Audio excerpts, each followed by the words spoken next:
क्या अंबा प्रसाद उस JLKM से भी चुनाव लड़ सकती हैं, ऐसा सोच रही हैं? वो लोगों के पक्ष में हमेशा रहे। जब लोग बोलते थे कूद जाओ तो कूद जाते थे। उन्होंने मतलब उनके सामने एक वीडियो बदला होगा इस बार और कुछ भी बात नहीं होगा।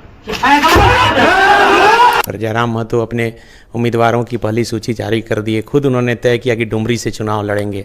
अभी कई सीटें बाकी है। 2024 के जब विधानसभा के बड़का गांव के चुनाव है ना, चेहरे पे हमेशा गुस्सा, चेहरे पे हमेशा एग्रेशन। 8,000 की नौकरी दे दीजिए साहब, 10,000 की नौकरी लगा दीजिए साहेब। कहे किसी का सर फोड़ दे, किसी का मतलब ये सब चीज हमें भी फील होती है। अब कोई शर्म नहीं, अगर हम लोग आ गए गवर्नमेंट में तो साहेब अगर सही से काम नहीं करेगा तो पटक पटक के सीधा करेंगे। एग्रेशन जहाँ पे जरूरत है वहाँ पे एग्रेसिव रहना भी होगा, और जहाँ पे आपको कड़वाहट। हमारी माँ बहन 1,000 रुपया लेके और उनकी बीवी 1 लाख का सोना पहनेगी।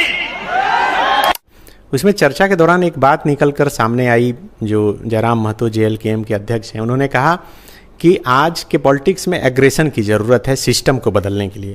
आप क्या मानती हैं? क्या आप भी मानती हैं कि एग्रेशन से ही सब कुछ हो सकता है, सिस्टम में बदलाव हो सकता है? देखिए, एग्रेशन तो ज़रूरी है। कहीं कहीं जहाँ पे मतलब बहुत ही शर्मनाक चीज़ें देखने को मिल रही है, वहाँ पे एग्रेशन का ज़रूरत है। जहाँ पे थोड़ा कड़वाहट भी पीना पड़ता है, वहाँ पे बर्दाश्त करने का भी ज़रूरत है, क्योंकि आप बर्दाश्त भी कर रहे हैं ताकि लोगों का काम आप करवा सकें। मेरे अंदर तो खून खौलता है, लेकिन ऐसे ऐसे परिस्थिति को हम बर्दाश्त करते हैं, क्योंकि देखिए, आप अगर अल्टीमेट पावर में है तो आपको एकदम एग्रेसिवली लोगों के पक्ष में आपको काम करना चाहिए। लेकिन आप अल्टीमेट, आपके एक दायरा है, आपका लिमिटेशन है, तो आपको एग्रेशन जहाँ पे ज़रूरत है वहाँ पे एग्रेसिव रहना भी होगा, और जहाँ पे आपको कड़वाहट का घूंट पीना है ताकि लोगों का काम करवा सके, तो वहाँ पे आपको थोड़ा बर्दाश्त, पेशेंस रखना होगा। मतलब पॉलिटिक्स में ये जरूरी है, क्योंकि रोज सैकड़ों हजारों लोगों से मिल रहे हैं, हमेशा एग्रेशन नुकसानदेह। पेशेंस ज़रूरी है, लेकिन अगर किसी का काम अगर एग्रेशन से हो रहा है तो उसके लिए एग्रेशन होता है। अगर किसी का काम पेशेंस से हो रहा है, हमें लोगों का काम करवाने के लिए अपना स्वभाव को उस तरीके से उस जगह पे रखना पड़ता है। हम अपने पर्सनल गुस्से को और अपना जो, जैसे हम कई बार कई चीज़ लगाए, किसी का सर फोड़ दे, किसी का मतलब ये सब चीज़ हमें भी फील होता है। लेकिन क्योंकि हम एक एग्जाम्पल सेट कर रहे हैं इस जगह पे रह के, तो हमें बहुत सारे लोग फॉलो करते हैं। और जहाँ पे एग्रेसिव देखे, हम विधानसभा में भी अपने सरकार के खिलाफ बोले हैं, वेल पे आ गए हैं। अपने विधानसभा मतलब जब NTPC का वहाँ पे लाठी चार्ज हुआ था, तो हम वेल पे आ गए ताकि मेरी बात को सुना जाए। हम बाहर भी बैठे हैं, विधानसभा के बाहर हम धरना में भी बैठे हैं। हम सरकार के खिलाफ कई बार, मेरा एक्टिव रोल में आप देखे होंगे। जहाँ एग्रेसिव होना मुझे लगा कि होना चाहिए, वहाँ पे होगा। और कभी कभी समय का तगाजा है, इंतज़ार करते हैं कि अपने आप को उस समय के लिए तैयार करें, जहाँ पे वैसे लोगों को हम लोग सबक सिखा सके जो आज कई मामलों में जनता का हक मार के बैठे हैं। क्योंकि ये बड़ी लड़ाई है।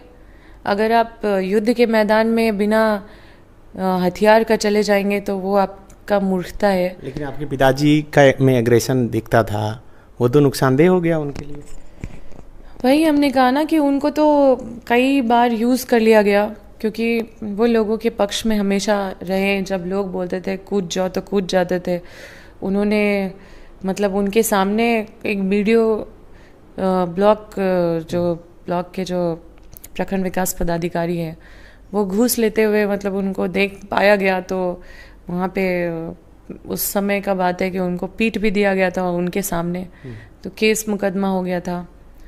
तो मतलब हम तो मजबूरी में आए राजनीति में, अपने पढ़ाई को, अपने सपनों को छोड़ के। हम नहीं रहते तो शायद मेरे माध्यम से, जो भी मेरे पिताजी का जो सपना है, उनके माध्यम से कुछ हम कर पाते हैं। लेकिन अगर हम नहीं आते तो मेरे पिताजी का सपना वहीं रुक जाता और वो उस लड़ाई को वहीं पे रुक जाता। लेकिन उनके साथ तो छल हुआ है, उनके साथ तो कॉन्स्पिरेसी हुआ है। कॉन्स्पिरेसी किसी के साथ भी हो सकता है, मेरे साथ, आपके साथ। और लोग बीच में छोड़ दिए जाते हैं कॉन्स्पिरेसी करने के लिए। तो वही उनके एग्रेशन का फ़ायदा उठाया गया और लोगों को छोड़ा गया। तो हमें बस हमने सीखा है अपने पिताजी से कि एग्रेशन का जो फ़ायदा जिस तरह से कुछ लोग जो बीच में आके उठाते हैं, उनको इतना भी मौका नहीं देना चाहिए।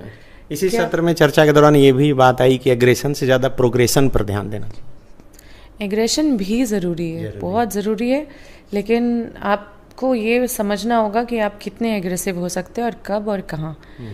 हर समय हम हर किसी को चेहरे पे हमेशा गुस्सा, चेहरे पे हमेशा एग्रेशन, वो स्वभाव से ना आपका कोई काम करेगा, ना कोई काम होगा, ना आप जनता के काम आएंगे।